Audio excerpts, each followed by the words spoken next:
ବର୍ତ୍ତମାନ ଆମେ ଦେଖିବା କଠିନ ପଦାର୍ଥ। କଠିନ ପଦାର୍ଥରେ କଣିକା ଗୁଡ଼ିକର କେମିତି ଥାନ୍ତି ପୁରା ଲାଗା ଲାଗି ରହିଲ ସମସ୍ତେ ନାଇଁ କି ମାନେ କଠିନ ପଦାର୍ଥରେ କଣିକା ଗୁଡ଼ା ପରସ୍ପର ଲାଗା ଲାଗି ଥାନ୍ତି। ଯଦି ଗୋଟେ କଣିକାକୁ ଆମେ ଯଦି ଚାହିଁବା ଅଲଗା କରିବା ପାଇଁ ଏତେ ସହଜ ଅଲଗା ହେଇପାରିବନି ନାଇଁ କି ଅଲଗା ହେଇପାରୁଛି କି ନାହିଁ। କିନ୍ତୁ ଆକୁ ଯଦି ଆମେ କହିବା ତଳ ପଦାର୍ଥରେ କଣିକା ଗୁଡ଼ା କି ଥାନ୍ତି ଟିକେ ଛାଡ଼ ଟିକେ ଛାଡ଼ି ଛାଡ଼ି ବାସ୍ ଇଏ ହେଉଛି ତଳ ପଦାର୍ଥରେ କଣିକା ଗୁଡ଼ିକ ଏମିତି ଲାଗେ ଏ ପ୍ରକାର ଛାଡ଼। तो कठिन पदार्थ कणिका गुड़ पूरा लगे लगे था कि कठिन पदार्थ यहाँ हूँ तल पदार्थ तल पदार्थ कौन हो कणिका गुड़ टी छाड़ी छाड़ी था ना कि आम जब गैसीय पदार्थ कहवा गैसीय पदार्थ कणिका गुड़ कमी था एमती अलग अलग अलग अलग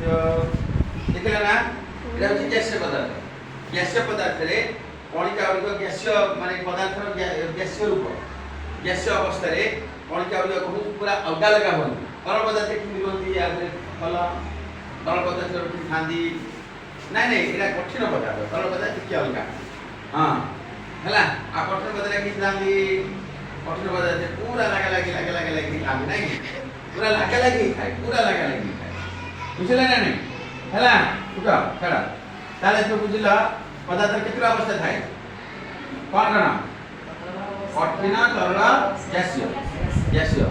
कौ अवस्था कणिका गुड़ पूरा लगे लगे था कठिन कौ अवस्था कणिका गुड़ टे दूरे था सरल कौ अवस्था कणिका गुड़ संपूर्ण भाव दूरे था कणिका गुड़ मध्य आकर्षण बल कौटे अधिक थाए कठिन कठिन तार टे कम सरल तार पूरा कम गैसीय है ना